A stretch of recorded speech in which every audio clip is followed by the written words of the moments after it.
ஞானானந்தமயம் தெய்வம் நிர்மலஸ்படிகாகிருதியும் ஆதாரம் சர்வ வித்யானாம் ஹயக்ரீவம் உபாஸ்மகே. நேயர்கள் அனைவருக்கும் அஸ்ட்ரோ கேஎஸ் ஐயங்காரின் பணிவான நமஸ்காரங்கள்.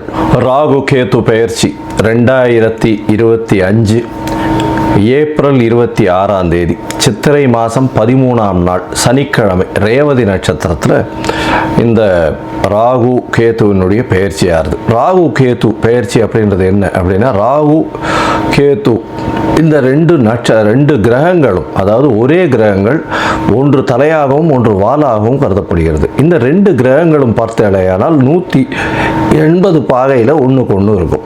இதன் மூலியமாக பார்த்தாலேயானால் எல்லா கிரகங்களும் 7 கிரகங்களும் அதாவது வலப்புறமாக போகும், கிளாக் வைஸில் போகும். ஆனால் ராகு கேத்து மட்டும் இடப்புறமாக போகும், அதாவது ஆன்டி கிளாக் வைஸில் போகும். இதன் மூலியமாக இவ்வளவு நாள் மீன ராசியில் இருந்த ராகு இப்பொழுது கும்பராசிக்கும், கேது கன்னியா ராசியில் இருந்தவர் இப்போ சிம்ம ராசிக்கும் வரார். அதாவது பூரட்டாதி 4ஆம் பாதத்தில் இருந்தவர் பூரட்டாதி 3ஆம் பாதத்துக்கு வரார்.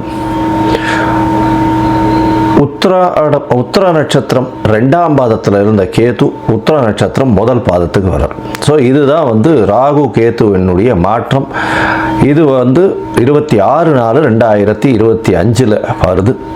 இதற்கு அடுத்த ராகு கேது பெயர்ச்சி பார்த்தேனால் 13/11/2026. பொதுவாகவே 1.5 வருஷம் இந்த ராகு கேத்துக்கள் ஒரு ராசியிலையும் இருக்கும். ஒரு ராசியிலிருந்து அடுத்த ராசிக்கு போகிறதுக்கு 18 மாத காலமாகும். ஒரு நட்சத்திர பாதம், அதாவது 9 நட்சத்திர பாதம் கொண்டது ஒரு ராசி. அந்த ஒரு நட்சத்திர பாதம் 2 மாதங்கள் இது எடுத்துக்கும். இந்த ராகு கேது ரெண்டுமே பார்த்தேனால் துர்கிரகங்கள், அதாவது அசுப கிரகங்களாக சொல்லக்கூடியது. அதாவது பாம்பே வலியுது அப்படின்னு சொல்லக்கூடிய அளவுக்கு எல்லாவற்றையும் பிடித்து பீடித்து ஆட்கொள்ளக்கூடிய பாம்புகள். ராகுவை விட கேது மிகவும் கொடுமையானது. இது ராகு கேதுவினுடைய தன்மை. ராகுவை பொறுத்தவரையிலும் பார்த்தேனால் அதாவது போக காரகன். அவர் ராகு எப்பொழுதுமே எல்லாத்தையும் அள்ளி கொடுக்கிறவர். ஏதாவது எந்த ஒரு விஷயம் 1 ரூபா கிடைக்கிற இடத்துல 100 ரூபாயை கிடைக்கக்கூடிய அளவுக்கு பண்ணக்கூடிய போக காரகன். எல்லாவற்றிலும் அபரிமிதமான விஷயங்களை கொண்டு சேர்ப்பார். எல்லாமே ரொம்ப பெரிய ப்ராஜெக்ட்ஸ் எல்லாம் போடுறதெல்லாம் பார்த்தீங்கன்னா ராகுவனுடைய ஆட்டம் ரொம்ப அதிகமாக இருக்கும் அந்த இடத்துல. சரி, கேதுவை பற்றி எடுத்தோமானால் எல்லா விஷயத்தையும் சுருக்குவார், தனிமைப்படுத்துவார், அசிங்கப்படுத்துவார், அதாவது கேவலப்படுத்துவார். எல்லாவற்றையும் தானே புரிந்து கொள்ள அளவுக்கு எல்லா விஷயத்தையும் அனலைஸ் பண்ணி அதுக்குள்ளே இருக்கிற விஷயங்களை, மூலக்கூறுகளை சென்று பார்க்கக்கூடிய அளவுக்கு அவர் யோசிக்க வைப்பார். தன்னை தானே உணர்தல் அப்படின்றது கேதுவினுடைய ஆதிக்கம் அதிகமாக பொருந்தியவர்களுக்கு நிச்சயமாக உண்டு. இதை தவிர பார்த்தாலேயானால் ராகுவை பொறுத்தவரையிலும் 1 100ஆகக்கூடியவர், ரொம்ப பெருசாக பிரம்மாண்டத்தை கொடுக்கக்கூடியவர். கேது 100 இருந்ததுன்னா 1 ஆகிடுவார், 1 இருந்தால் -100 ஆகிடுவார். அந்த மாதிரி ரொம்ப சுருக்கக்கூடியவர். அவர் இருக்கும் வீட்டையும் பார்க்கும் வீட்டையும் சுருக்கக்கூடியவர். இந்த பொதுவாகவே ராகு கேது ரெண்டுமே துர்கிரகங்கள். ஆனால் சுபர்களுடைய பார்வையோ சுபர்களோட சேர்ந்து இருக்குமேயானால் ரொம்ப பெரிய ஏற்றத்தை கொடுக்கும். அதை தவிர பார்த்தேனால் சுபர்கள்னு சொல்றதை விட அவர்கள் எந்த வீட்டில் இருக்கிறார்களோ அவர்கள் ஆட்சி உச்ச மூல திரிகோண வீடுகளாக இருந்து அது ஒரு பெரிய ஏற்றத்தை கொடுக்கும். திடீர் ஜாக்பாட் எல்லாம் அடிக்கக்கூடிய காலகட்டமாக அமையப்போகிறது. இதை தவிர பார்த்தேனால் ராகுவை பொறுத்தவரையிலும், அதாவது வெளிநாட்டிலிருந்து, வெளி மாநிலத்திலிருந்து, வெளி ஊரிலிருந்து, வெளி மதத்திலிருந்து இவர்கள் மூலியமாக உங்களுக்கு இன்வெஸ்ட்மெண்ட் ஃபண்டு வரும். திடீர் வேலை பிராப்திகள் வரும். வெளிநாட்டிலிருந்து வெளிநாடு போகக்கூடிய வேலை பிராப்திகள்லாம் நிறைய வரும். அதை தவிர பார்த்தேனால் வெளியூர் வெளி மாநிலம்லாம் போயிட்டு வரக்கூடிய வாய்ப்புகள்லாம் ரொம்பவுமே அதிகமாக இருக்கும். ஆனால் கேத்துவை பொறுத்தவரையிலும் பார்த்தேனால் கேத்துவுக்கு பொதுவாகவே பார்க்கும்போது அது மருத்துவ கிரகம்னு சொல்லக்கூடியது. மருந்து, அதை தவிர மயக்க நிலையை உருவாக்கக்கூடியது, மயக்க மருந்து, இந்த மாதிரியான விஷயங்கள், போதை வஸ்துக்கள், போதை தரும் இடத்துலையே ஒரு இடத்த விட்டு வெளியில் போகாமல் இருக்கக்கூடியது. ராகுவும் போதை தருவார். போதைக்கு உண்டான பொருட்களுக்கு உண்டானது இது பண்ணுறது, ட்ரக் டிராஃபிக்கிங், இதெல்லாம் பண்ணுறதுக்கும் ராகு வேணும். கேது அந்த மூலப்பொருளாக இருப்பார். அதுதான் ரொம்ப விஷயம். 2 பேருமே ஒரே இடத்துல வருவாங்க, ஆனால் கொஞ்சம் மாறுபடுவாங்க. ரொம்ப ஜாகிரதையாக வந்து கணக்கு பண்ணணும். அது தவிர பார்த்தேனால் அதாவது இந்த பில்லி சூன்யம் ஏவல் ஒருத்தர் வந்து பயமுறுத்துறது இந்த மாதிரியான விஷயங்கள் எல்லாம் கேத்துவனுடைய ஜாலங்கள் அதிகமாக இருக்கும். ராகுவை பொறுத்தவரையிலும் அவர் சொல்லி அடுத்தவங்க கேட்டு மயக்க வைக்கக்கூடிய அளவுக்கு அந்த கரும்பாம்பு செம்பாம்புன்னு சொல்லுவாங்க. ராகுவை கரும்பாம்புன்னும் கேத்துவை செம்பாம்புன்னு சொல்லுவாங்க.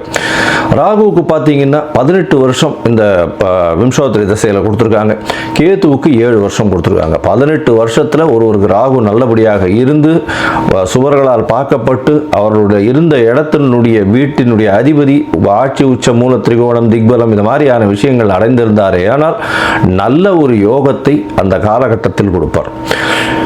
இப்போ பார்த்தேனால் இந்த ராகு கேத்துக்கு பார்த்தீங்களேனால் ராகுக்கும் கேத்துவுக்கும் சிறு சிறு அதாவது பிரச்சனைகள் இருக்குமே ஆனால் அவர்கள் இருக்கும் இடத்தின் மூலியமாக பிரச்சனை இருக்குமே ஆனால் அவர்களுக்கு என்ன எளிய பரிகாரம் செய்யலாம் அப்படின்றத பார்க்கும்பொழுது ராகுவுக்கு எளிமையான பரிகாரம் அப்படின்னு சொல்லக்கூடியது ராகு காயத்ரி. ராகு காயத்ரி அப்படின்றத சொல்றோம்னா ஓம் நாகத்வஜாய வித்மஹே பத்மஹஸ்தாய தீமஹி தன்னோ ராகு பிரச்சோதயாத். நான் திருப்பியும் சொல்கிறேன். ஓம் நாகத்வஜாய வித்மஹே பத்மஹஸ்தாய தீமஹி தன்னோ ராகு பிரச்சோதயாத் அப்படின்றது ராகு காயத்ரியும். கேதுதா காயத்ரி அப்படின்னு சொல்லக்கூடியது ஓம் அஸ்வத்வஜாய வித்மஹே சூலஹஸ்தாய தீமஹி தன்னோ கேது பிரச்சோதயாத் அப்படின்றதையும், அதாவது திருப்பியும் சொல்கிறேன்.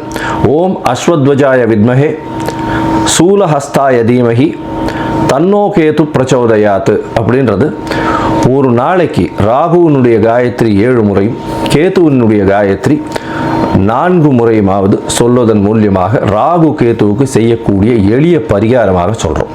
அது தவிர பார்த்தேன்னா ராகு கேத்துவுக்கு வேற என்னென்ன அப்படின்னா ராகுவுக்கு உண்டான கடவுளாக சொல்லக்கூடியது வந்து இந்த பத்ரகாளி, மிகுந்த கோபத்தில் இருக்கக்கூடிய ஆக்ரோஷத்தில் இருக்கக்கூடிய கடவுள்கள். அது தவிர பத்ரகாளி, அதுக்கப்புறம் பார்த்தேன்னா இந்த இது ஐயனார் அந்த மாதிரியான இதுவில் சொல்லுவோம். அது தவிர பார்த்தேன்னா இந்த பிரத்யங்கரா இவங்கெல்லாம் ராகுவுக்கு உண்டான தெய்வங்களாக சொல்லக்கூடியது. அதுக்கப்புறம் பார்த்தேன்னா நரசிம்மர் ராகுவுக்கு உண்டான தெய்வம். ஏன்னா மிகுந்த கோபத்தோடு ஆக்ரோஷத்தோடு இருக்கக்கூடியவர்.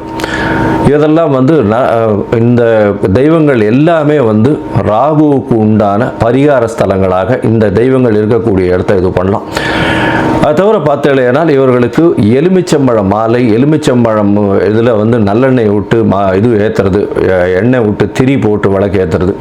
அது தவிர பார்த்தேனால் பூசணிக்காயை 2ஆக கட் பண்ணி அதில் இருக்கிற சதப்பத்தை எடுத்துட்டு எண்ணெயை விட்டு ஏற்றுறது. இதெல்லாம் வந்து ராகுவுக்கு உண்டான தோஷங்களை நிவர்த்தி செய்யக்கூடியது, ராகுவுக்கு உண்டான எளிய பரிகாரங்களாக சொல்லக்கூடியது.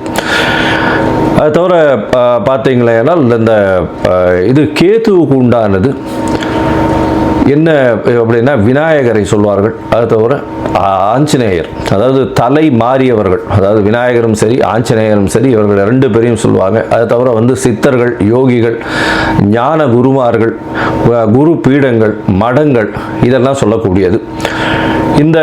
இந்த இடத்துக்கெல்லாம் போய் உங்களால் முடிஞ்ச படிப்புக்கு உண்டான ஏதாவது உங்களால் தானங்கள் செய்ய முடிஞ்சதே ஆனால் இந்த இடத்துல ஒரு நல்ல ஏற்றம் கிடைக்கும். அது தவிர பார்த்தேனால் இந்த இது ஆட்டிசம் சைல்டு, மனநலம் சற்று பேதலித்து குன்றி இருக்கக்கூடிய குழந்தைகள், வளர்ச்சி குன்றிய குழந்தைகளுக்கு உங்களால் முடிந்ததை செய்யும் பொழுது கேத்து பகவானின் மூலியமாக வரக்கூடிய எல்லா பிரச்சனைகளிலிருந்தும் நிச்சயமாக விடுதலை பெறலாம். ராகு வந்து பாம்பு அப்படின்னு சொல்றதுனால கரு நீலம் அவருடைய கலராக சொல்லக்கூடியது. அதே மாதிரி பார்த்தேனால் கருப்பு உளுந்து அது அவருடைய தானியம். கேத்துவுக்கு பார்த்தேனால் மல்டி கலர், அதாவது பல வண்ணங்களை கொண்ட ஷர்ட்டு இல்லைன்னா பல வண்ணங்களை கொண்ட விஷயங்களை தானம் பண்ணிங்கன்னா கேத்துவுக்கு பிரீத்தியாக சொல்லக்கூடியது. கேத்துவுக்கு வந்து கொள்ளு அது வந்து தானமாக கொடுக்கறதோ, கொள்ளு வந்து தானமாக இது பண்ணுறதோ, அது அந்த தானியம் வந்து கொள்ளு வந்து கேத்துவுக்கு உண்டானது.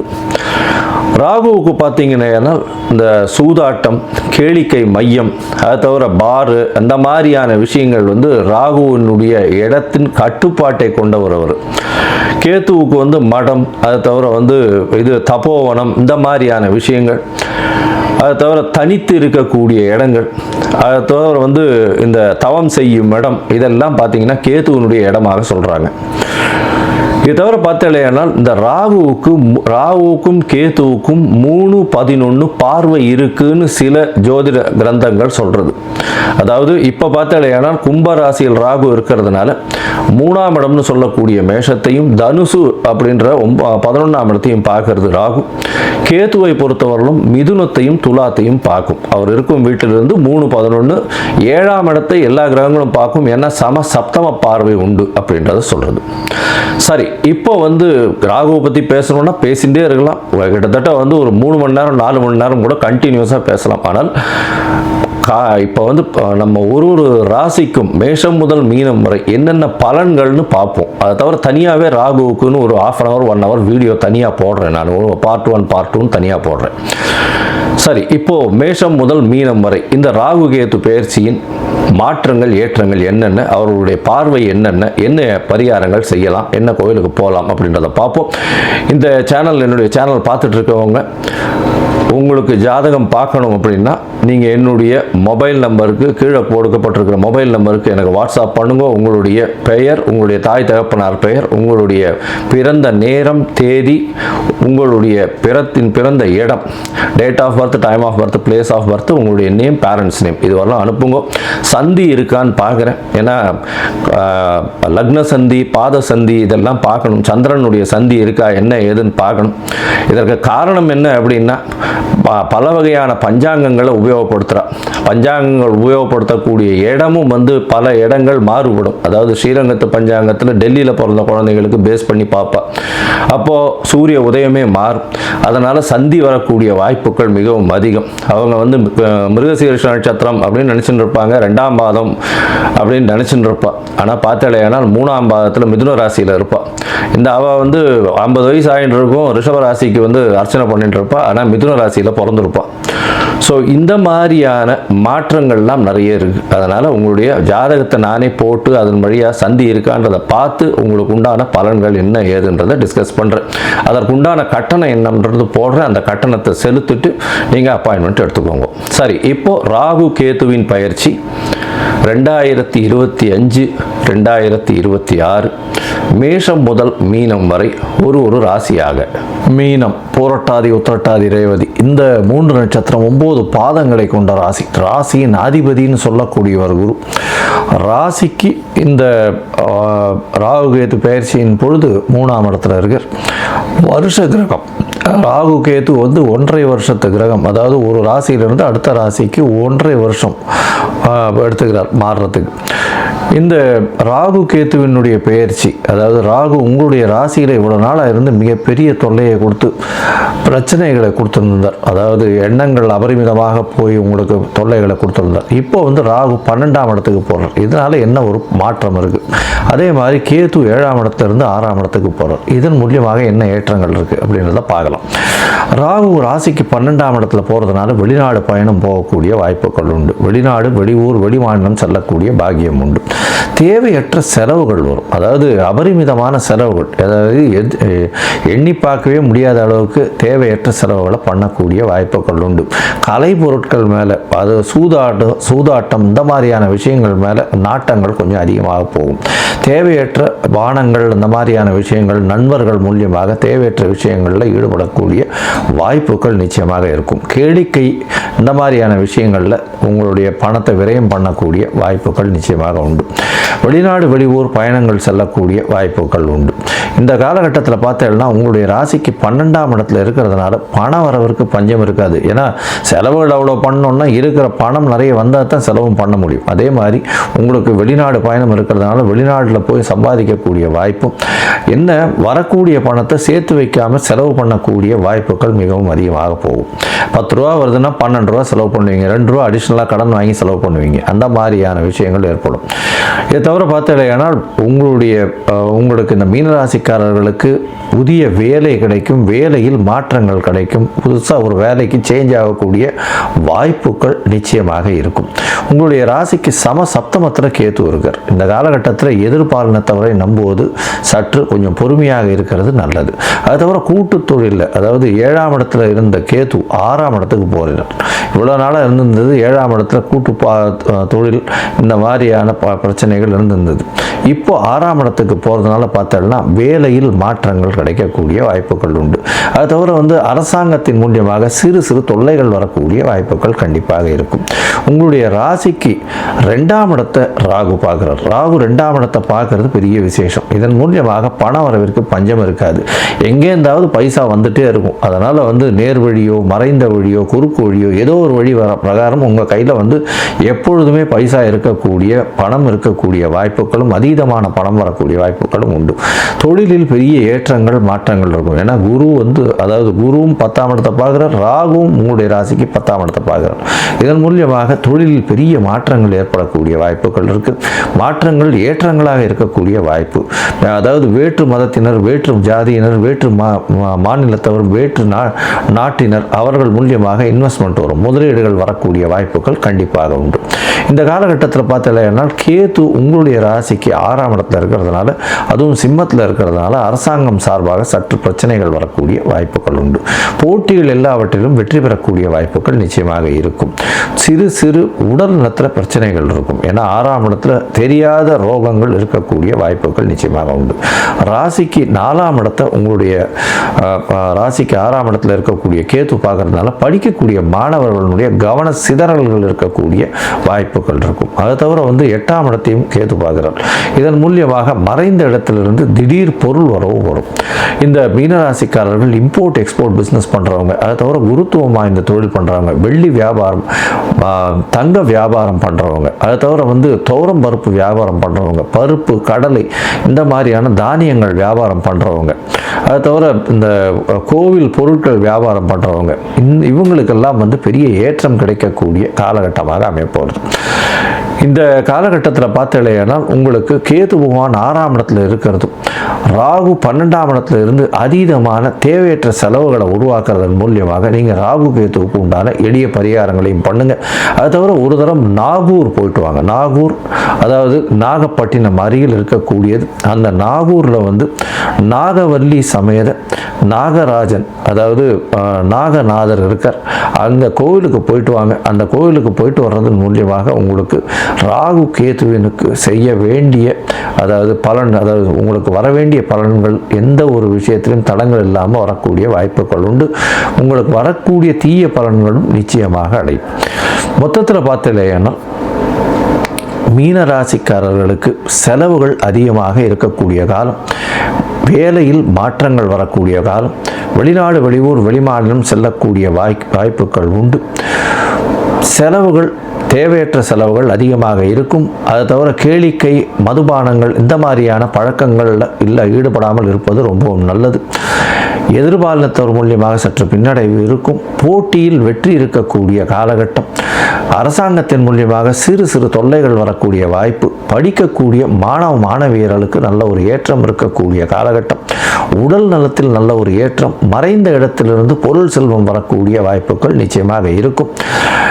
நீங்கள் நாகூர் சென்று வருவது, அதாவது நாகப்பட்டினம் அருகே இருக்கக்கூடிய நாகூருக்கு சென்று அங்கே இருக்கக்கூடிய நாகவல்லி சமேத நாகநாதர் திருக்கோவிலுக்கு போயிட்டு வர்றதன் மூலியமாக உங்களுக்கு எல்லா விதமான ஏற்றங்களும் உங்களுடைய வாழ்வில் ராகு கேதுவின் பயிற்சியின் மூலியமாக வரக்கூடிய பிரச்சனைகள் எல்லாமே சரியாக போகும் அப்படின்னு சொல்கிறோம். உங்களுக்கு 85 விழுக்காடுகள் மாற்றங்கள் ஏற்படக்கூடிய வாய்ப்புகள் நிச்சயமாக உண்டு.